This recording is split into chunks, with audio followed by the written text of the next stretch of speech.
네, 이번 시간은 드디어 행정법 강론을 배워보는 시간을 좀 가져보도록 하겠습니다. 일단 여러분 강론이라고 말이 등장하는데 강론은 어떤 걸 강론이라고 하고 있냐면은 우리 행정법이 현실 세계에서 다양한 방식으로 적용되고 있지 않습니까? 소방도 행정이고 군사도 행정이고 그다음에 식품위생도 행정이고 굉장히 다양한 영역에서 행정이 활용되고 있잖아요. 그 다양한 영역을 하나하나 쪼개가지고 그 영역 속에서 행정법 총론에서 배웠었던 이론들이 어떻게 적용되고 있는지를 좀 구체화시켜주고 있다라고 보시면 될 것 같습니다. 그래서 예를 들어서 여러분 목차를 보시면 아겠지만 행정 조직에 대해서, 그 다음에 공무원에 대해서, 지방자치에 대해서, 경찰에 대해서 이런 식으로 뭔가 요소 하나를 나눠가지고 그 요소 속에서 행정법 총론의 이론이 어떻게 적용되고 있는지 또 무슨 법을 가지고 적용되고 있는지를 한번 보여주고 있는 것이 바로 강론이다라고 보시면 될 것 같아요. 우리 군무원 시험에서는요. 강론이 일반적으로 한 평균 2문제 정도가 출제가 되고 있거든요. 그래서 원래 강론을 여러분들이 제대로 공부하기 위해서는 한 400~500페이지 정도 되는 양을 공부해야 되는 게 맞습니다. 그래야지 여러분들이 7급 시험을 준비할 수가 있는 사람이거든요. 그러나 군무원 시험에서는 평균 2문제 정도, 때로는 나올 때도 있고 때로는 안 나올 때도 있고요. 때로는 한 4문제 나올 때도 있고 뭔가 왔다 갔다 거리는 영역에서 강론을 어떻게 하면 좀 최소화하면서 또 가장 적정하게 공부할 수 있을까 제가 고민 끝에 분량 자체를 많이 넓혀가지고 공부하기보다 정말 여러분들이 필수적으로 꼭 아시고 가야 될 내용만을 제가 요약 압축해가지고 제공을 해드릴 예정이고요. 뒤에 문제도 조금 준비가 되어 있으니까 강의가 다 끝난 다음에는 문제도 함께좀 풀어보면서 여러분들이 정리하는 시간 좀 가지시면 좋을 것 같습니다. 그래서 저는 평균적으로 2문제 나왔을 때 2문제 다 맞출 수도 있고 운이 나쁘면 최소한 1개라도 건지자라는 생각에서 만들어 놓은 부분이니까 여러분들이 군무원 행정법을 준비하시는 분들은 여기에 의존하셔가지고 공부하셔도 최소한 다른 수험생들보다 더 모르고 가지는 않는다라고 보시면 될 것 같아요. 그래서 일단 강의를 준비하도록 하겠고요. 1강 어떤 거부터 배울 거냐? 목차 보시면 안 하겠지만 이제 행정조직법에 대해서 배워보겠습니다. 즉 행정조직 내에서 행정법이 어떻게 활용되고 있고 또 어떤 법을 가지고 활용되고 있는지를 좀 배워보겠다는 뜻이겠죠. 자, 그러면은 내용이 막 어렵거나 우리 총론 때 배웠었던 굉장히 어려웠었던 이론들이 등장하는 것이 아니라 그냥 실질적으로 이런 내용들로 규정되어 있구나. 거의 배웠었던 내용들이 나와 있습니다. 그래서 일단은 제목 보시면은 행정조직법의 의의라고 말이 나와 있죠. 우리 행정법은 행정조직 작용 구제에 관한 법을 행정법이라고 하고 있지 않습니까? 그래서 일단 조직에 대해서 이야기하는 건데 행정 주체의 조직에 관한 법으로 행정기관의 설치, 폐지, 구성, 권한 및 행정기관 상호 간의 관계를 정한 법을 의미한다. 그냥 이렇구나 그냥 간단하게만 읽어보시면 되는 내용이고요. 행정조직에 대해서 우리가 정부 조직도 같은 거 알고 있으시잖아요. 정부 조직도 같은 것이 정해지기 위해서는 그게 법에 정해져 있는 내용들이거든요. 그럼 법이 당연히 있어야겠죠. 그래서 행정조직과 관련된 법이 필요한데 우리 헌법 제96조를 보시게 되면은 행정각부의 설치, 조직과 직무의 범위는 법률로 정한다 이렇게 이야기하고 있습니다. 다시 말해서 이런 내용들은 법률로 정한다라고 헌법에서 규정하고 있고요. 이 말에 따라 가지고 제정된 법 이름이 뭐냐? 우리가 알고 있는 정부조직법이라고 하는 법이겠죠. 그래서 이 정부조직법에서 헌법 96조의 위임을 받아가지고 만들어졌구나라고 보시면 되는데 여러분들 혹시 기억하실지 모르겠지만 국회 전속적 입법사항이라고 되어 있는 거 알고 있으십니까? 국회 전속적 입법사항은 헌법에서 어떠한 사항을 법률로 정하도록 한 사항을 국회 전속적 입법사항이라고 하는 거죠. 다시 말해서 행정각부의 설치, 조직, 직무의 범위, 줄여서 그냥 행정조직이라고 하는데 이 행정조직은 법률에서 정해져야 된다는 것을 행정조직 법정주의 이렇게 이야기하고 있습니다. 이거 국회 전속적 입법사항이라고 한다는 거 여러분들이 알고 있으시면 되는데 국회 전속적 입법사항 무조건 법률로만 정해야 된다? 아니죠. 구체적으로 위임시키기만 하면은 행정입법으로 정해질 수 있다는 거 알고 있으시잖아요. 그렇기 때문에 행정조직 법정주의 하에서도 정부 조직에 관한 세부적인 사항에 관해서는 법률에서 구체적인 범위를 정하여 명령에 위임할 수도 있다. 알고 있으시겠죠? 총론에서 나왔던 내용이 그대로 나오고 있다라고 보시면 된다는 말씀이고요. 그다음 3번. 행정조직법의 특징을 보시게 되면은 행정조직은 어떤 특성을 띠고 있느냐? 기본적으로 통일성, 계층성 이렇게 이야기하고 있습니다. 여러분들이 이제 군무원이 되시는 순간 어떤 상황이 발생하냐면은 여러분은 이제는 수직적인 상황에 놓이게 됩니다. 그래서 9급, 8급, 7급 이런 식으로 수직적인 관계에 놓이게 되지 않습니까? 그래서 행정조직은 기본적으로 상하 행정기관 사이의 명령복종 체계에 의해 가지고 수직적인 관계니까 규율되는 통일적이고 계층적인 특징을 갖는다 이렇게 이야기하고 있습니다.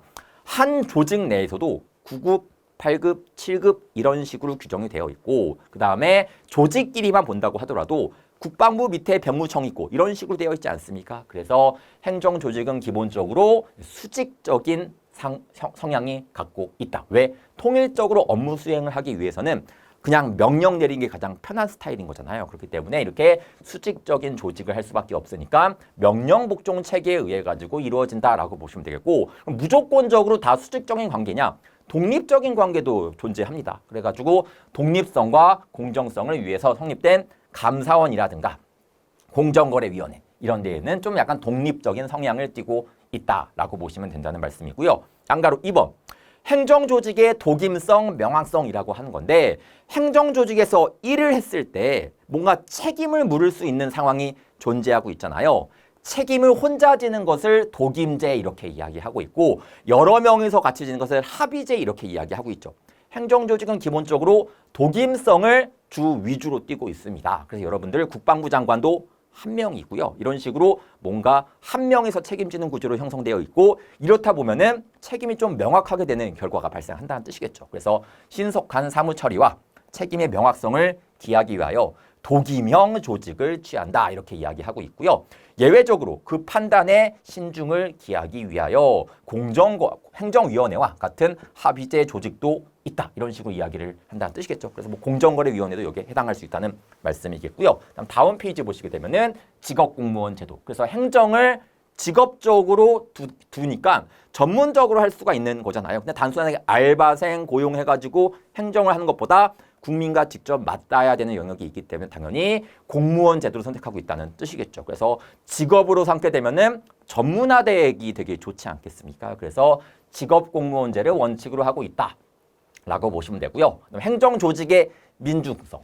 행정의 본질은 공익 추구라고 하는 점에서 행정조직에 있어서 국민의 의사가 그에 적절히 반영될 수 있어야 한다. 따라서 행정조직도 일정한 독립성을 가진 기관의 설치, 권한의 분권, 기관의 선거제 등의 도입이 제기된다. 여러분 행정조직이 독재로 나가는 것은 절대 안 되는 거 아니겠습니까?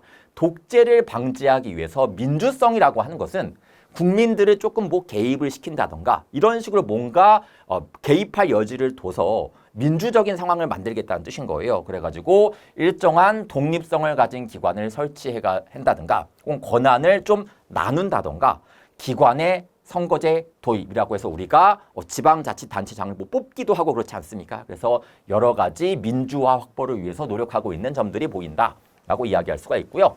행정기관이라고 하는 말이 등장하겠는데 여러분 기본적으로 요거 한번 살펴보도록 하겠습니다. 이미 총론 때 배웠는데 행정주체라고 하는 것이 있어요. 행정주체는 뭘 이야기하냐? 뭐 국가, 공공단체, 그 다음에 공무수탁산 이렇게 이야기할 수 있는데 그냥 대표적으로 그냥 제가 국가나 지방자치단체, 지방자치단체를 예를 한번 들어보도록 하겠습니다. 행정주체가 있는데 국가나 지방자치단체, 예를 들어서 대한민국, 서울시, 약간 좀 추상적이지 않습니까? 이 추상적인데 과연 누가 일하는 거야? 대한민국이 일한다는 것은 과연 누가 일을 한다는 걸까? 추상적이잖아요. 그래서 이 지방자치단체와 국가를 움직여줄 팔다리가 필요하다는 뜻인 거예요. 팔다리를 뭐라고 이야기하냐? 행정기관이라고 이야기하고 있죠. 행정기관. 여러분 사람 몸에 있어서도 기관이 있다는 거 알고 있으시잖아요. 기관이라고 하는 것은 팔, 다리 뭐 이런 신체 부위를 이야기한다는 거 알고 있으시겠고 각자의 기능이 다 다르겠죠. 팔이 하는 일과 다리가 하는 일의 기능이 모두 다르듯이 행정기관들도 하는 일이 모두 다르다라고 하는 거예요. 그럼 행정기관을 어떤 식으로 부르고 있느냐 한번 좀 체크를 해보게 되면은 첫 번째는 뭐 행정청도 있죠. 여러분이 가장 잘 알고 있는 행정청도 있겠고 그 다음에 지방의회 같은 데도 있고 지방의회는 뭐 의결기관이라고 부르고 있고요. 그 다음에 뭐 감사기관, 지방의회라고 하기보다 제가 의결기관이라고 할게요. 의사를 결정하는 기관. 행정 주체를 위해서 의사를 결정하고 얘는 의사를 결정하고 또 표시할 수 있는 권한 갖고 있고요. 그 다음에 뭐 자문기관도 있고 감사기관도 있고 또 보좌기관도 있고 되게 여러 가지 기관들로 구성되어 있다는 말씀이에요. 그래서 행정주체를 위해서 일하는 신체 부위들이 있을 텐데 행정주체의 의사를 결정하고 표시할 수 있는 기관인 행정청이 있고요. 그 다음에 의결기관이라고 하는 것은 의사를 결정하는 기관이라고 해서 대표적으로 뭐 지방의회 같은 것들이 있고 다양한 기관들로 구성이 되어 있다라고 하는 이 구조는 여러분들이 기본적으로 알고 있으실 거라고 생각을 합니다. 그럼 이 구조들에 속하는 행정부서들이 뭐가 있는지를 한번 좀 따져보겠다는 뜻인 거예요. 그래서 일단은 양가로 1번 보시게 되면은 행정주체는 행정을 담당하는 법적 주체이기 때문에 권리나 의무에 대해서 책임을 지는 자들이다 라고 보시면 되는 거죠. 그래서 권리 의무의 귀속 주체이다 이렇게 이야기하고 있습니다. 여러분들 우리가 세금 같은 거를 세금 같은 것을 낼 때 세무서장이 우리한테 세금을 내라고 하거든요. 바로 행정청이 세금 내라고 한다는 거 알고 있으시겠죠. 우리가 세금을 내는 이유가 왜 내는 것이냐면은 세무서장의 배를 불려주기 위해서 세금 내는 것이 아니라 국가를 위해서 세금 낸다는 거 이해되시겠습니까? 즉 국가를 위해서 우리가 세금 내는 것이기 때문에 세무서장은 그냥 얘네들의 팔다리에 불과하다는 뜻인 거예요. 그렇기 때문에 결국은 팔다리도 국가를 위해서 일하는 것이기 때문에 국가가 권리나 의무의 최종적인 귀속 주체가 된다 이렇게 이야기할 수가 있다는 뜻이겠죠. 그래서 행정주체는 소송을 제기하거나 소송에서 피고가 될 수가 있다. 그렇겠죠. 얘네들이 원피고가 되는 것이 아니라 행정주체나 국가나 지자체 이런 데에서 원피고가 된다라고 보는 게 원칙이다라고 볼 수가 있습니다. 그럼 행정주체는 뭐가 있냐? 국가, 지방자치단체, 공공단체. 여기서의 공공단체는 지방자치단체를 제외한 공공단체를 생각하시면 되는 것이겠죠. 공공단체 여러분들 다 알고 있지 않습니까? 그 다음에 공무수탁사인이 있다 이렇게 이야기하고 있고요. 국가와 지방자치단체와 달리 공공단체와 공무수탁사인은 행정기관이 따로 존재하지 않으며 그렇죠. 국가나 지자체는 여러 가지로 행정기관들이 딱 나누어져 있어가지고 업무가 굉장히 잘 분류가 되어 있는데 공공단체라든가 공무수탁사인들은 그렇지 않잖아요. 그래서 스스로 행정작용을 할 수밖에 없고 즉 이들이 직접 움직일 수밖에 없고 이 중에 공무수탁사인은 행정주체와 행정청의 지위를 동시에 갖는다. 알고 있으실 거라고 생각을 합니다. 그래서 총론에 나왔었던 내용을 그냥 정리하고 있구나 라고 보시면 된다는 말씀이고요. 그 다음에 행정조직법적 행정기관이라고 해가지고요. 정부조직법 제2조 제2항은 중앙행정기관은 이 법과 정부조직법을 이야기하고 있죠. 다른 법률에 특별한 규정이 있는 경우를 제외하고는 부, 처, 청으로 하고 있다. 국방부, 그 다음에 뭐 식품의약안전처, 그 다음에 뭐 병무청 이런 식으로 규정하고 있다는 거 알고 있으시겠죠. 그래서 이러한 의미에서 행정기관은 일정한 사무를 분담하는 조직으로서 일단은 행정기관 중에서는 행정청이 가장 메인이 된다는 거 알고 있으시겠고요. 그 다음에 그에 부속된 각종 기관들로 포함이 되어 있다라고 보시면 된다는 말씀입니다. 반가로 2번 보시게 되면 이제 행정기관을 보시게 되면은 행정주체의 행정사무를 담당하는 지위를 의미한다. 그래서 행정주체를 위해서 움직이는 팔다리들을 이야기하는구나 라고 보시면 되는 거고요. 특히 행정결정 과정의 최종 단계에서 행정주체의 의사를 결정하고 이를 국민에 대해서 표시할 수 있는 권한을 갖고 책임을 가지는 기관으로 의미하는 기관을 중심으로 발전해왔다. 즉 행정청을 위주로 발전해왔다라고 보시면 된다는 이야기겠고요. 다음 페이지 보시면은 이제 종류 보겠습니다. 기관에 어떤 것들이 있는 것이냐. 첫 번째, 행정청이 있겠죠. 행정관청이라고 부르기도 하고요. 그래서 행정 주체를 위하여 의사를 결정하고 국민에 대하여 의사를 표시할 수 있는 권한을 가진 행정기관을 의미를 한다라고 해서 여러분들이 이미 알고 있는 그런 데를 이야기하는데 각부 장관이나 지방자치단체장은 독임제행정청 이렇게 이야기하고 있고요. 공정거래위원회는 위원회 자체가 행정청인 거죠. 그래서 합의제행정청. 왜? 위원회 속에는 여러 명이 있지 않습니까? 그래서 합의제행정청 이렇게 이야기하고 있습니다. 그래서 행정청의 행위의 법적 효과는 당연히 행정주체에게 귀속이 되며 행정소송법에 의해서 예외적으로 항고소송에 있어의 피고만큼은 행정청이 된다는 거 알고 있으시겠죠. 그래서 우리가 취소소송을 제기하거나 혹은 무효확인소송을 제기하거나 부작위 위법 확인소송을 제기했을 때는 행정청이 피고된다는 거 너무 잘 알고 있으시지 않습니까? 그거 이야기하고 있고요. 방가로 이번에 보조기관은 어떤 걸 이야기하는 거냐? 쭉 읽어보시게 되면은 여기 차관, 차장, 국장, 과장 뭐 이런 사람들을 의미한다라고 여러분들이 느끼시면 되는 내용이고요. 그 다음에 보좌기관이라고 하는 것은 한마디로 서포트해주는 기관을 이야기하고 있겠죠. 네, 행정청, 보조기관을 보좌하는 행정기관을 말한다 이렇게 이야기하고 있습니다. 그래서 뭐 이런 데가 해당되는구나 라고 여러분들이 읽어보시면 된다는 말씀이고요. 방가로 4번은 자문기관, 여러분 자문이라고 하는 것은 우리가 물어보는 것을 자문이라고 하고 있지 않습니까? 우리 행정청에서도 뭔가 사무 같은 것을 할 때 최종적인 결정 내리기 전에 내부적으로 문의하는 경우들이 존재하고 있거든요. 그래서 자문기관이라고 이야기하고 있는데 행정청의 자문 신청에 의하거나 자진하여 행정청에 대하여 의견을 제시하는 것을 그 의무로 한다라고 이야기하고 있고요. 자문기관의 의견은 행정청의 의사를 구속하지는 않지만 즉 안 따라도 된다는 뜻이겠고요. 법률상 자문 절차가 규정되어 있는 경우 이를 거치지 아니하면은 절차상 하자가 있는 것으로 되며 만약에 이런 것들을 안 거치고 한 처분이 있으면은 그 처분은 취소 사유가 된다 이렇게 이야기를 했습니다. 우리 예전에 행정행위에서 절차상의 하자가 있으면은 일반적으로 취소 사유 된다는 것들 알고 있으시겠죠. 그래서 뭐 산림청장과의 예컨대 뭐 협의 같은 것이 잘 안 되어 있을 때 예를 들어서 뭐 취소 사유가 된다라고 말씀을 드렸습니다. 그래서 이런 데들이 존재하고 있구나라고 여러분들이 보시면 된다는 말씀이고요. 그다음에 집행기관이라고 하는 것은 진짜 이제는 법을 실행시키는 자들을 의미하는데 뭐 경찰 공무원, 세무 공무원 어떤 느낌인지 이해되시겠죠. 그래서 방가로 6번 의결기관 나와 있습니다. 의결기관은 행정주체의 의사를 결정하는 것이겠고 표시하는 기관은 아닌 것이죠. 표시는 누가 하는 것이다? 행정청이 하는 것이지 의사를 결정하는 데 그치는 기관을 의미한다라고 하고 있고요. 각종 징계위원회라든가 지방의회 등이 여기에 해당됩니다. 그래서 징계위원회에서 의사결정을 하게 되면은 그 의사에 따라서 징계권자가 최종적으로 표시까지 해주게 된다는 거 알고 있으시겠죠. 그래서 이런 데들을 의미하는구나 라고 보시면 되고요. 감사기관이라고 하는 것은 이제는 각종 다른 행정기관의 이런 사무들에 대해서 감사하는 기관을 의미한다라고 보시면 되겠고 감사원이라고 하는 곳이 있다라고 말씀드릴 수가 있겠죠.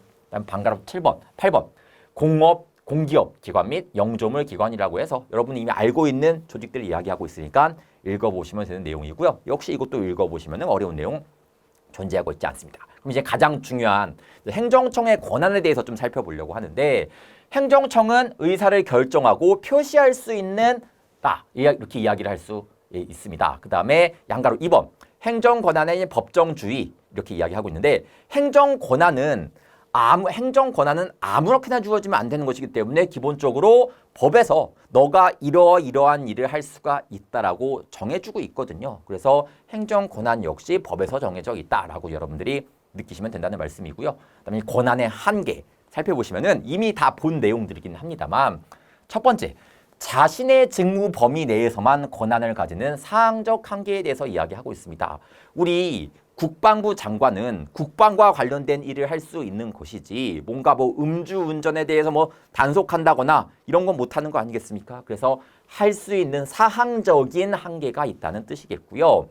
자신의 권한이 지역적으로 한정되어 미치는 범위인 지역적 한계라고 해서 서울시장은 서울시 내에서 발생하는 사건에 대해서 개입할 수 있는 것이지 뭔가 경기도에서 발생하는 사건에 개입한다거나 이런 것은 원칙적으로 안 된다는 뜻이겠죠. 그래서 지역적 한계가 있다라고 정리할 수가 있겠고, 그 다음에 자신의 권한에 미치는 인적 범위인 대인적 한계. 그래서 국방부 장관은 당연히 그 국방부에 소속되어 있는 공무원들한테 영향을 미치는 것이지 뭐 경찰한테 뭐라고 왈가왈부할 수는 없다는 뜻인 거예요. 그다음에 자신의 권한 행사에 일정한 행위 형식이 제한되어 있다는 형식적 한계.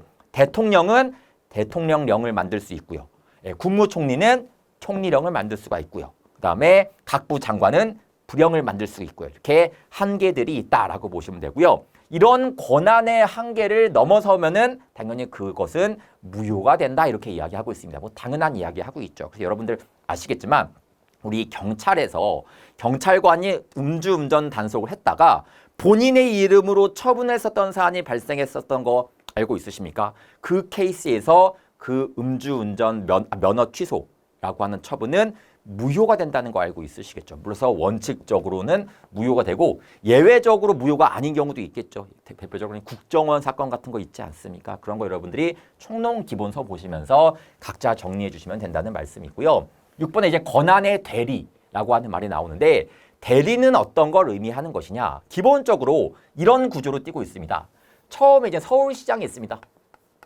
서울시장이 있는데 서울시장이 본인의 권한을 대리시키는 거예요. 누구한테? 예컨대 뭐 강남구청장한테 대리시킨다라고 보시면 되겠죠. 그래서 강남구청장한테 대리를 시킨다라고 보시면 될 것 같은데 그러면 여기서 이제는 뭐라고 부르냐? 강남구청장을 대리청이라고 부르고 있고요. 서울시장을 대리를 받고 있기 때문에 피대리청 이렇게 이야기를 하고 있습니다. 그래서 대리청한테 권한이 이렇게 대신 행사할 수 있게끔 하는 것을 의미를 하는 건데 이 대리라고 하는 것의 개념을 살펴보도록 할게요. 대리는 행정청의 권한의 전부 또는 일부를 다른 행정기관이 자신의 명의로 즉 피대리청의 명의가 아니라 자신의 명의로 피대리청을 위한 것임을 표시하면서 이것이 뭐를 이야기하고 있다? 현명주의 이야기하고 있다는 거 알고 있으시겠죠? 현명주의라고 하는 것은 현자가 표현하다 할 때의 현자고요. 명자가 이름할 때의 명자거든요. 본인의 이름을 표현을 하면서 알려주는 거예요. 즉 원래는 얘한테 권한이 있는 것인데 내가 얘한테 대리권을 수여받아가지고 내 이름으로 권한 행사하는 것은 맞지만 최종적인 책임자는 얘한테 있는 거다라고 알려주는 것을 현명주의 이렇게 이야기하고 있겠죠. 그래서 대신 행사하고 그 효과는 피대리청에게 귀속하는 것을 의미한다. 그래서 뭔가 얘가 행위를 하지 않습니까? 뭐 행위를 하지 않습니까? 이 행위를 하면은 거기에 따른 법적 효과는 얘한테 귀속된다는 거 알고 있으시겠고 피고를 설정하는 데 있어서 누가 피고되는 것이 원칙이다. 네, 얘가 피고된다라고 말씀드리지 않았습니까? 그래서 여러분들 잘 정리하셔가지고 공부하시면 된다는 말씀이겠죠. 동그라미 2번. 대리자는 피대리청과의 대리관계를 표시하며 대리권을 행사해야 한다. 이게 이제 현명주의를 이야기하고 있다는 거 알고 있으시겠죠? 만약 대리권이 없는 자가 한 행위는 무권한의 행위로서 원칙적으로 무효이다 이렇게 이야기하고 있습니다. 그래서 대리권을 받은 적이 없음에도 불구하고 지가 멋대로 권한 행사하게 되면 얘를 위해서 권한 행사하는 거다 이런 식으로 주장해서 행위를 하게 되면은 그 행위는 원칙적으로 무효다라고 본다는 거 알고 있으실 거라고 생각합니다. 모두 총론에서 배웠었던 내용들이었었겠죠. 그럼 이제 대리가 두 가지 종류가 있습니다. 그래서 이건 좀 깊이 들어가는 내용들인데 첫 번째는 임의 대리라고 하는 것이 존재하고 있고요. 두 번째는 법정 대리라고 하는 것이 있습니다. 임의 대리는 말 그대로 대리청의 의사에 의해 가지고 대리권이 넘어가는 거예요. 그래서 서울시장이 강남구청장한테 너 이러이러한 행위는 나 대신 해줬으면 좋겠다 이렇게 이야기를 한다는 뜻이겠죠. 그래서 피대리청이 자신의 마음대로 대리관청에게 대리할 권한을 주는 것이다 이렇게 이야기하고 있고요. 피대리청의 수권에 의해 성립한다. 수권이 권한을 주는 것을 의미하고 있겠죠. 그래서 다수설은 뭐 법적 근거는 필요하지 않다 뭐 이렇게 이야기를 하긴 합니다만 동그라미 2번 대리권의 수여는 권한의 일부에 한정이 된다 이렇게 이야기하고 있습니다. 왜? 권한의 전부를 넘겨주겠다는 이야기는 나 일 안 하고 그냥 놀겠다는 뜻 아니겠습니까? 그렇기 때문에 권한의 일부를 한정된다. 왜?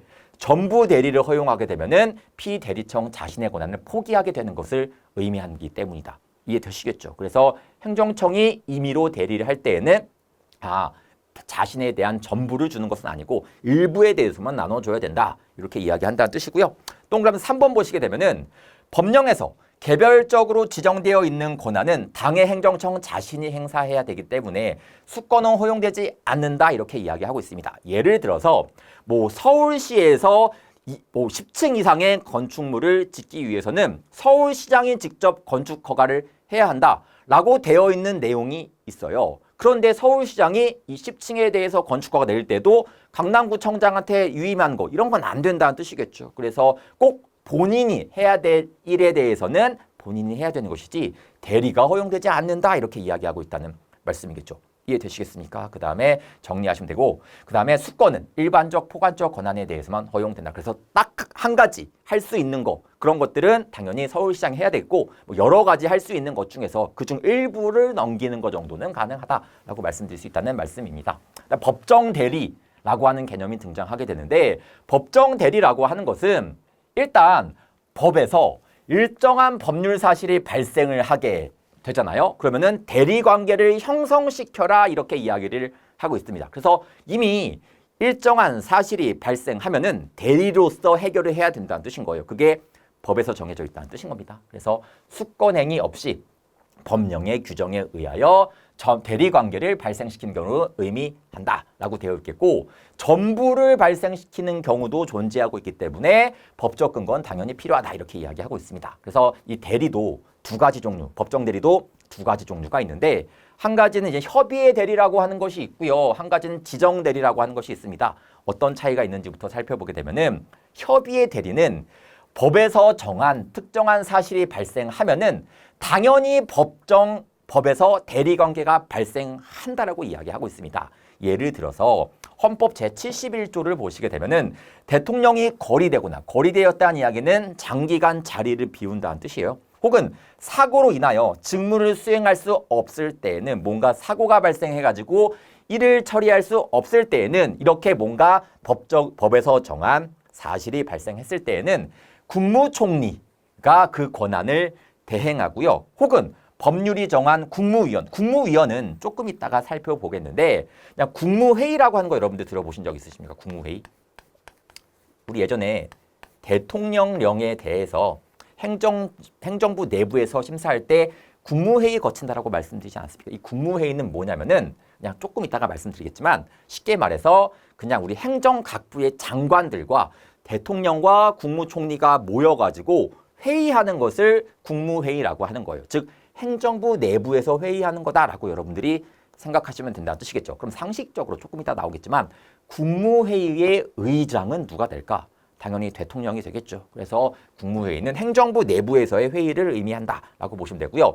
국무회의에 참석하고 있는 국무위원들이 있겠죠. 이 국무위원은 당연히 누가 될까?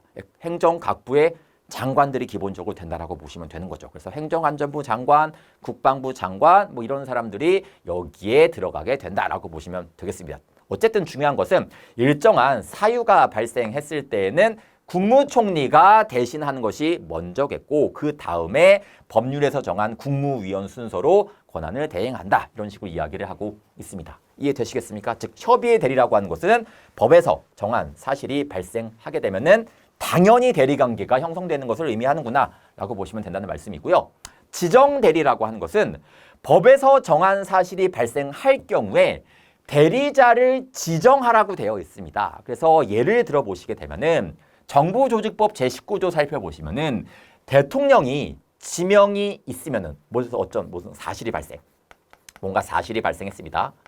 사실이 발생을 하게 되면은 대통령이 지명을 하라고 되어 있어요. 그래서 대통령이 지명을 하고 대통령이 지명이 있으면은 그 지명을 받은 국무위원이 그 국무총리의 업무를 대행하고요. 지명이 없는 경우에는 법에서 정한 순서에 따라 가지고 그 국무위원이 그 직무를 대행한다 이렇게 이야기하고 있습니다. 다시 말해서 국무총리가 일을 해야 되는데 일을 못하는 사유가 발생을 하게 되면은 대통령이 너가 국무총리 일을 대신해 라고 지정을 해주거나 그런 지정이 없으면은 법에서 정한 바에 따라 가지고 대리를 하게 된다. 이렇게 이야기하겠다는 뜻이겠죠. 즉 협의의 대리는 법에서 정한 사실이 발생하면은 자연스럽게 대리 관계가 발생하는 거. 지정 대리라고 하는 것은 법에서 정한 사실이 발생하면은 지정자가 지정을 해야지 대리 관계가 발생한다는 거 이해되시겠죠. 그다음에 복대리라고 하는 것은 여러분들 복대리, 재위임 이런 거라고 생각하시면 되는 것이겠죠. 그래서 대리자가 대리권의 행사를 다른 자로 하여금 대리하게 하는 것을 의미를 한다. 그래서 내가 대리를 상대방한테 시켜줬는데 상대방이 또 다른 사람한테 대리해 주는 것을 복대리, 복자가 중복할 때의 복자거든요. 그래서 중복해서 대리하는 것을 의미하는구나 라고 보시면 되고요. 역시 임의대리 보시면은 복대리가 허용이 안 된다. 왜?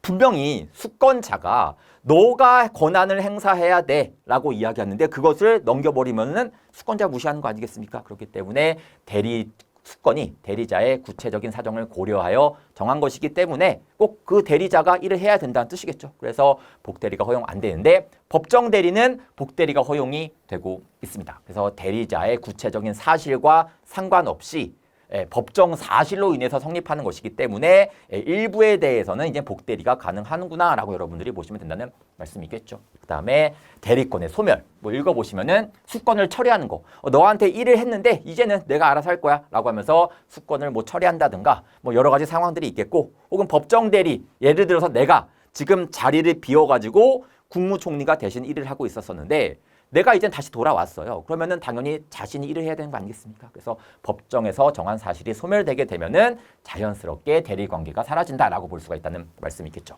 그다음에 권한의 위임이라고 하는 거 살펴보시면은 권한의 위임은 어떤 걸 의미하는 것이냐?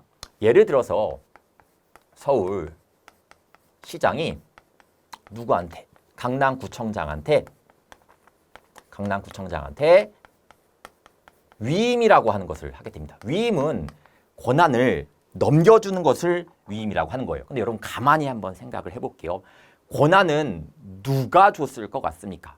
누가 줬냐면은 국민이 권한을 준 거예요. 즉 서울시에서 너가 일을 하기 위해서는 이 정도 힘은 갖고 있어야 되는 거 아니겠느냐라고 해서 국민이 직접 힘을 준 것이거든요. 즉 국민에 의해서 힘을 받은 것이기 때문에 서울시장이 잘나가지고 권한 행사하는 것이 아니라 거기에 서울시 주민들이 힘을 줬기 때문에 힘이 생긴다는 뜻인 거예요. 그렇기 때문에 기본적으로 권한은 서울시장만이 행사해야 되는 것이 맞지 않습니까? 근데 이것을 넘기겠대. 내 권한을 넘기겠대. 넘길 때는 당연히 어디에 근거가 있어야 될까? 당연히 법률에 근거가 있어야겠죠. 그래서 법률에 근거에 의해 가지고 위임 관계가 형성된다라고 보시면 된다는 말씀이고요. 그럼 이제 강남구청장이 위임을 받게 됩니다. 위임 받게 되면은 얘를 뭐라고 하냐? 수임청이라고 하죠. 수임청 이렇게 이야기하고 있고 그다음에 얘를 뭐라고 하고 있습니다. 위임청이라고 한다는 거 알고 있으시겠죠. 위임청의 원래 권한이었는데 내 권한이 강남구청장한테 넘어가게 되었어요. 그러면은 기본적으로 서울시장이 할 수 있었던 권한이 얘한테 넘어가니까 서울시장은 그 일을 할 수가 있을까요? 못할까요? 못하게 되겠죠. 그래서 조금 있다가 나오겠지만 3번 보시면 아시겠지만 행정권한 위임에 행해진 때에는 위임관청은 그 사무를 처리할 권한을 잃어버리게 된다. 이렇게 이야기를 하고 있습니다. 어떤 느낌인지 이해되시겠습니까? 그러면 이제 얘가 막 행위를 할 게 있죠. 행위를 하게 되면은 행위를 하겠죠. 뭔가 행위를 하게 되면은 여기에 관련된 법적 효과가 발생하지 않습니까? 누구한테 귀속된다? 강남구청장한테 귀속되겠죠. 그 피고가 누가 된다? 우리 강남구청장이 된다라고 배우지 않았습니까? 그래서 여러분들이 잘 정리하시면 되는 내용인 거죠. 총론에서 배웠던 내용이고요. 그 다음에 1번. 행정청이 권한의 일부라고 하는 표현을 쓰고 있습니다. 권한 전부를 넘기는 건 말이 안 되는 것이죠. 서울시장이 놀겠다는 뜻과 똑같다는 뜻 아니겠습니까? 그래서 스스로 행사하지 아니하고 다른 행정기관에 이전하여 수임기관의 권한으로 행사하게 하는 것을 의미를 한다. 동그라미 2번. 아시겠지만 반드시 상급기관에서 하급기관에 위임하는 것만을 의미하지는 않는다. 그러나 일반적으로 수임자가 하급관청인 경우는 대부분이다라고 해서 하급관청인 경우는 대부분인데 우리 총론에서 이런 거 배운 적 있지 않았습니까? 대전시장이 누구한테 권한을 위임시켰냐면은 대전시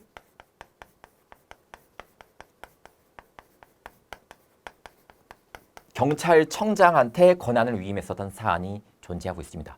얘는 소속이 어디냐면은 국가에 소속이 되어 있는 거군요. 말이 그냥 대전시라고 되어 있는 것이지 경찰은 국가직 공무원이라는 거 여러분들 알고 있으시잖아요. 그렇기 때문에 국가에 소속되어 있는 경찰이니까 소속이 국가거든요. 그렇기 때문에 대전시라고 하는 지방자치단체에서 국가한테 위임시키는 경우도 가능하죠. 그래서 꼭 상급 기관에서 하급 기관에 위임하는 것만을 의미하지는 않는다. 이렇게 이야기할 수 있다는 말씀이고요. 3번은 방금 말씀을 드렸으니까 잘 기억하시면 되시겠고요. 그 다음에 법적 근거 보시게 되면은 두 번째 줄 반드시 법령상의 근거가 요구된다. 상대방이 동의해 줄 필요까지는 없다는 뜻인 겁니다. 동그라미 2번. 만약에 법령에 근거 없는 권한의 위임은 당연히 무효라고 보는 게 맞겠죠. 이해되시겠습니까? 그 다음에 근거 법률이 뭐가 있는 것이냐.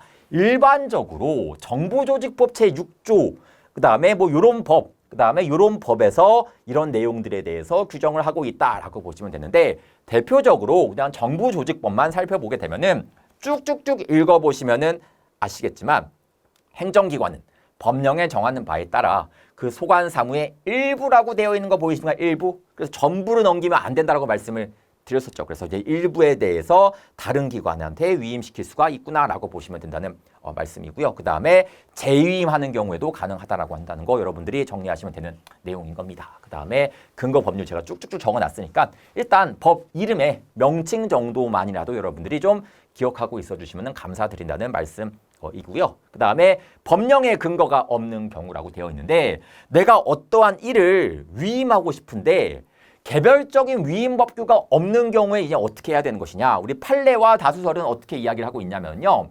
위의 조항이 포괄적 위임의 근거가 가능하다고 보고 있다. 위에서 살펴봤었던 조항들이 있지 않습니까? 이런 것만으로도 위임시킬 수 있는 권한은 존재한다는 뜻인 거예요. 그래서 판례는 법률의 명시적 근거 규정이 없는 경우에도 정부조직법 제6조를 통해 가지고 위임과 재임의 근거로 보겠다는 뜻이겠죠. 그래서 어떤 사무를 위임시키고 싶은데 개별적인 법적 근거가 없을 때도 이런 것들을 활용해가지고 위임시키는 것이 가능해진다라고 보시면 된다는 말씀이겠고요. 재위임도 가능하다는 거 알고 있으시겠죠. 그래서 수임기관은 권한의 일부에 대해서 재임할 수가 있다. 당연한 이야기겠죠. 그래서 위임받은 권한의 일부에 대해서만 재임시킨다는 뜻이겠고요. 개별적인 법적 근거가 없는 경우에도 이런 것들을 통해가지고 재임이 허용되고 있다. 라고 보시면 되겠고, 그 다음에 기관위임 사무의 재임이라고 되어 있는데 예를 들어서 서울시장이 강남구청장한테 위임을 해줬습니다. 이 강남구청장이 또 재위임할 수 있는 것이냐? 내용 살펴보시게 되면은 지방자치단체장이 수임 사무에 관한 일부를 재임할 때는 규칙으로 할 것을 명하고 있다. 어떤 법에 의하게 되면은 요 법에 의하게 되면은 규칙으로 재위임시킬 것을 명하고 있고요. 이에 반해 지방자치법 104조에 의하게 되면은 지방자치단체의 장이 조례나 규칙으로 권한 사무의 일부를 위임할 수 있다고 규정하고 있습니다. 다시 말해서 이 법에 의하게 되면은 재위임을 규칙으로 해야 된다라고 규정하고 있고요. 그다음에 이 법에 의하게 되면은 재위임을 조례나 규칙으로 해야 된다라고 규정하고 있는 그냥 그러려니 보시면서 되는 내용입니다. 그다음 다음 페이지 살펴보시게 되면은 위임의 효과, 어떤 위임의 효과가 발생하냐? 아까 살펴봤다시피 위임 기간은 사무 처리할 권한이 상실이 된다 이렇게 이야기할 수 있습니다. 다만 예를 들어서 국방부 장관이 병무청한테 위임을 했습니다. 여전히 국방부 장관은 상위 행정청인 거 맞습니까? 그렇기 때문에 위임 기간이 수임 기간을 지휘할 수 있는, 감독할 수 있는 지위에 있는 경우에는 수임 기간의 사무 처리가 위법한 경우에도 케어해 줄 수가 있고 부당한 경우에도 나설 수가 있다는 뜻이겠죠. 부당한 경우까지도 나설 수 있다는 거 당연한 이야기하고 있죠. 왜? 같은 동아리 내에서 감독하고 있는 거니까. 그래서 이를 취소하거나 정지시킬 수가 있다. 이렇게 이야기하고 있고요. 수임 기간의 명의하에 책임지게 된다. 이렇게 이야기하고 있습니다. 따라서 효과도 수임 기간에게 기속되니까 피고도 수임 기간이 된다는 거 알고 있으시겠죠. 그 다음에 동그라미 3번. 요거는 판례를 통해서 한번 설명드리게 되면은 이게 군무원 시험에서 한번 나왔었던 판례 아니겠습니까? 그래서 어떤 내용이냐면은 이미 제가 해설 강의 때도 한번 해드렸지만 예를 들어서 국가에서요 서울 시장한테 권한을 위임해줬습니다. 이런 권한의 위임을 기관 위임이라고 한다는 거 알고 있으시겠죠? 여러분 위임은 두 가지 종류가 있습니다. 조금 있다가 나오긴 하지만 하나는 단체 위임이 있고요. 하나는 기관 위임이 있습니다. 여기서의 기관은 행정, 청을 의미를 하고 있는 거예요. 그래서 이 케이스는 행정청한테 위임시키고 있으니까 기관 위임이라고 할 수가 있다는 뜻이겠죠. 단체 위임은 서울시한테 위임시키는 것을 단체 위임이라고 하고 있습니다. 어쨌든 이 이야기는 나중에 하도록 하겠고요. 어쨌든 기관 위임 사무가 있었는데 서울시장이 어떠한 행위를 하다가 A라고 하는 사람한테 손해를 발생시키게 된 사안인 거예요. 그때 A는 누구를 피고로 해가지고 국가배상 청구 소송을 제기를 해야 되냐. 국가나 지자체한테 하면 된다는 거 알고 있으신데 선택하여서 청구할 수 있다는 거 알고 있으십니까? 그래서 국가를 피고로 할 수도 있고 서울시장을 피고로 할 수도 있다는 뜻이겠죠. 그래서 이 판례 워딩에 의하면은 국가는 손해배상 책임을 부담한다라고 되어 있는데 사실 풀 워딩을 좀 쓰자면은 지자체도 역시 책임을 지게 될 거예요. 그래서 선택적으로 배상 책임한다는 거 알고 있으실 거라고 생각합니다. 이미 총론에서 배웠던 내용 아니겠습니까? 잘 정리하시면서 공부해 주시면 된다는 말씀이고요. 위임의 종류 이런 것들 읽어보시게 되면 뭐 당연한 이야기 하고 있으니까 여러분들이 보시면 되겠죠. 그 다음에 8번 행정청 상호 간의 관계라고 이야기하고 있는데 행정청도 상하 관계에 있을 수가 있겠죠. 국방부 장관과 병무청장 사이에서는 상하 관계에 있지 않습니까? 그래서 상하 관계가 있는데 위임과 대리, 그다음에 권한의 감독 뭐 이런 식으로 권한이 형성될 수도 있다는 뜻이겠고요. 1번에 의의 보시게 되면은 행정청이 하급 행정청의 권한 행사의 적법성과 타당성을 확보하고 국가의사의 통일성을 기하기 위한 통제작용을 의미를 한다. 뭐 당연한 이야기하고 있는데 개별적인 법적 근거는 필요하지 않지만 감독권 자체에 대해서는 일반적 추상적인 법적 근거는 필요하다. 그래서 국방부 장관이 태어나자마자 병무청장을 감독할 수 있는 것은 아니고 법에서 너는 병무청장을 감독할 수 있어 라고 하는 그런 권한이 있으니까 그런 추상적인 권한 속에서 법 규정 속에서 다양한 세부적인 것들도 이제는 케어해 줄 수 있는 거 아니겠습니까? 그래서 여러분 이렇게 말할 수 있다는 뜻이겠고요. 그 다음에 감시권이 있는데 감시권은 어떤 걸 이야기하냐? 그냥 상급 행정청이 하급 행정청을 감독을 하는 거를 의미하고 있고 어려운 거고 훈련권은 그냥 한마디로 행정규칙을 생각하시면 돼요. 행정규칙은 여러 가지 것들이 있지 않습니까? 그래서 뭐 훈령, 예규, 고시 뭐 다양한 것들이 있는데 그냥 훈령을 행정규칙이라고 부르기도 하거든요. 그래서 이제 행정규칙을 의미한다라고 보시면 될 것 같은데 상급 행정청이 하급 행정청 또는 보조기관의 권한을 행사를 일반적인 사항에 관하여 지휘하기 위하여 바라는 명령을 의미한다. 즉 우리 행정규칙은 행정부 내부에서만 적용되는 법이라고 말씀드리지 않았습니까? 그 이야기를 한다는 뜻이겠죠. 이제 법적 성질을 보시게 되면은 법규성이 일반적으로 없다는 것은 여러분들이 알고 있으시겠죠. 그래서 일반적으로 법규성이 없는 행정규칙이다라고 말씀드렸던 내용 기억하고 있으시면 되는 내용이고요. 그다음에 종류 살펴보시게 되면은 우리가 알고 있는 일반적인 협의의 훈령, 그다음에 개별적 지시, 그다음에 나는 예규, 그다음에 여기 나와 있는 일일 업무에 대한 일일 명령 이런 것들이 존재하고 있다는 거 여러분들 알고 있으실 거라고 생각합니다.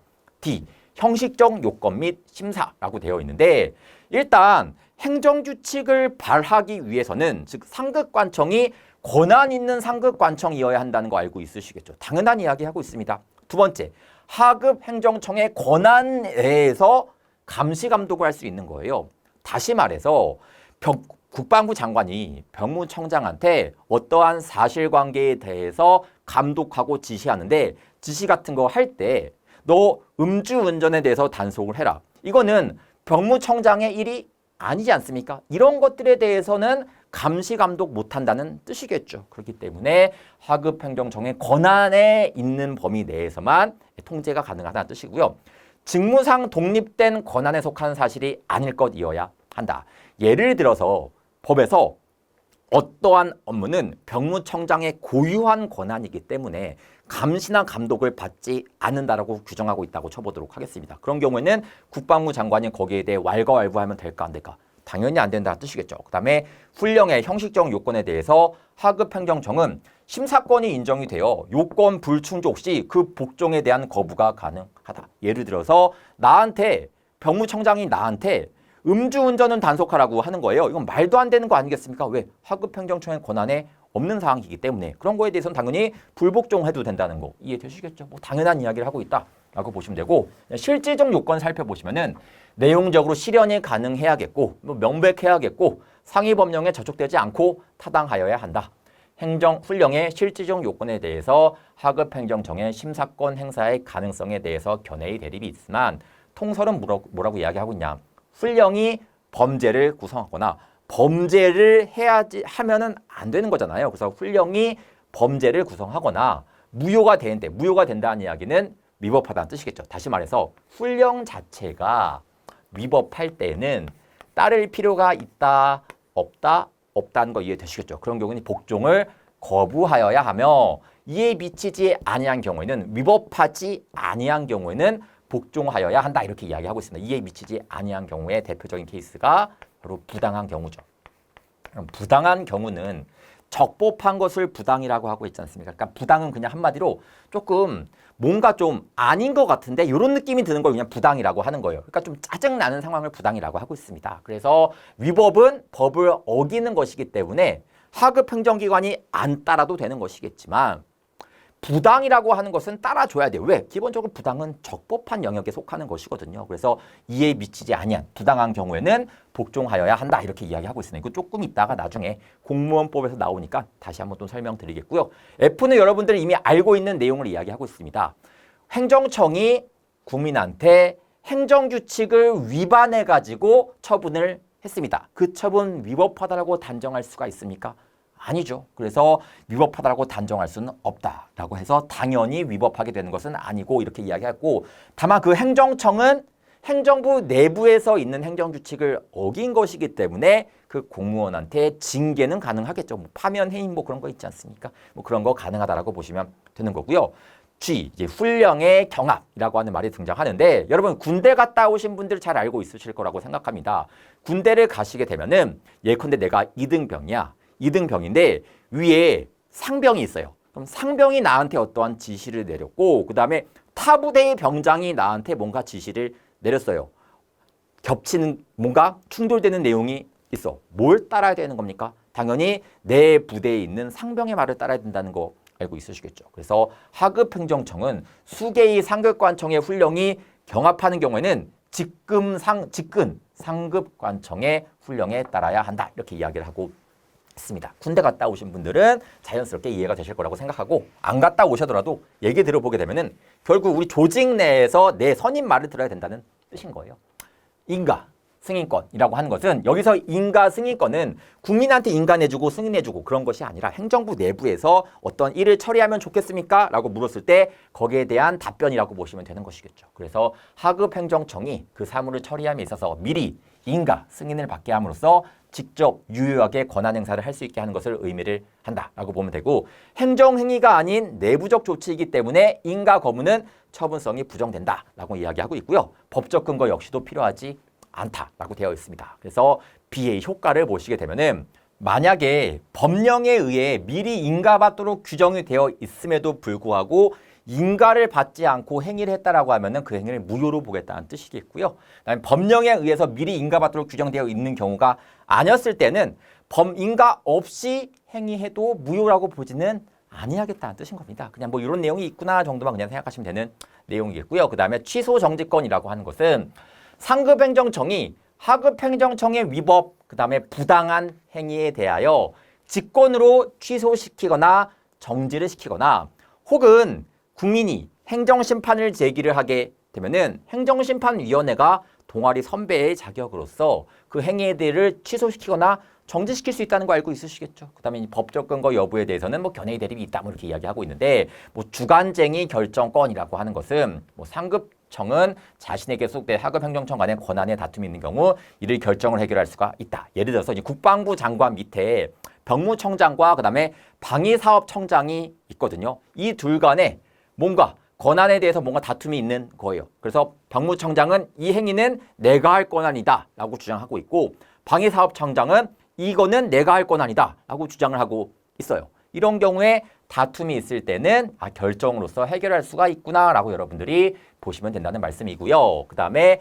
대등행정청 간의 관계 보시면은 권한 존중 관계, 뭐 당연한 이야기 하고 있겠죠. 그래서 상호 대등한 관계에서는 서로의 권한을 존중해 주는 게 맞습니다. 그래서 국방부 장관과 행정안전부 장관이 있으면은 대등한 각부 장관 아니겠습니까? 서로의 권한을 존중해 줘야 된다는 거 알고 있으시겠죠. 그다음에 상호 협력 관계라고 해서 협의라고 하는 말은 말 자체를 한번 들어보는 것을 협의라고 하고 있습니다. 그래서 관계기관의 협의 의견은 원칙상 주무행정청을 구속하지는 않는다 이렇게 이야기한다는 거 알고 있으시겠죠. 그래서 보면 그냥 말만 들어보면 되는 것이기 때문에 근데 판례 여러분들이 읽어보시면은 이미 다 배웠었던 내용이니까 정리하시면 되는 내용이고요.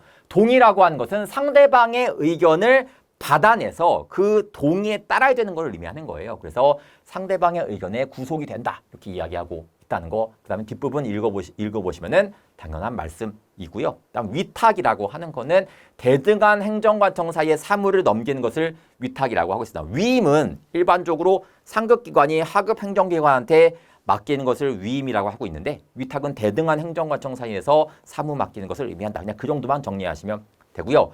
행정응언이라고 하는 것은요. 우리 행정절차법에서 이미 배웠었던 내용들입니다. 여러분들이 각자 한번 읽어보시면서 정리하시게 되면은 어려운 내용 없으니까 법조문 나왔으니까 단어 하나하나, 서술어 하나하나 챙기시면서 여러 번 읽어보시는 거 굉장히 필요하다라고 말씀드릴 수가 있다는 뜻이고요. 내부 위임은 아시죠? 총론에서 배웠던 내용이니까 패스하겠고요. 대결은 원래 서울시장이 해야 될 일을 부시장한테 잠깐 출장 같은 거 가가지고 맡기는 것을 의미를 한 거다라고 보시면 되는 내용이고요. 그 다음에 권한의 이양이라고 하는 것은 어떤 걸 의미하는 거냐. 예를 들어서 국군 조직법이라고 하는 법이 있어요. 국군 조직법 제 7조 1항에서 뭐라고 규정이 되어 있냐면은 어떠한 권한은 국방부 장관에 속한다. 이렇게 이야기를 하고 있습니다. 그래서 어떠한 일을 할 수 있는 권한이 국방부 장관한테 속한다는 뜻인 거예요. 근데 권한의 이양이라고 하는 것은 이제 법이 개정이 되는 거야. 개정이 돼가지고 이 권한이 병무청장한테 속한다. 병무청장한테 속한다. 요렇게 법이 개정되게 되면 이제는 권한이 병무청장 쪽으로 간다는 거 이해되시겠습니까? 이런 것들을 권한의 이양이라고 하는 표현을 쓰고 있다는 말씀이고요. 그 다음에 권한의 위임이라고 하는 건 어떤 차이가 있는 거냐? 이러이러한 권한은 국방부 장관의 권한인데 국방부 장관의 권한인데 일부 위임시킬 수 있다. 이런 법조문이 있다고 쳐보도록 하겠습니다. 이런 법조문을 뭐라고 하냐면은 위임입법 이렇게 이야기하고 있습니다. 요거에 의해 가지고 우리가 국방부 장관이 병무청장한테 위임시키는 것을 볼 수가 있다는 뜻이겠죠. 그래서 이런 것들은 권한의 위임에 대한 이야기하고 있는 거, 권한의 이양이라고 한다는 거. 권한의 이양은 기본적으로 법에 개정되는 것이 일반적인 패턴이다라고 보시면 된다는 말씀이겠죠. 그래서 권한의 이양은 권한 자체가 법률상 인정되는 것이나 권한의 위임은 권한 자체가 모법상으로는 위임자에게 유보되고 위임입법에 의해 가지고 권한 행사의 권한, 의무와 책임이 수임자에게 이전되는 것을 의미한다. 뭐 이런 식으로 이야기하고 있습니다. 네, 여기까지 하고요. 좀 쉬었다가 국가행정조직법부터 살펴보는 시간 가져보도록 하겠습니다.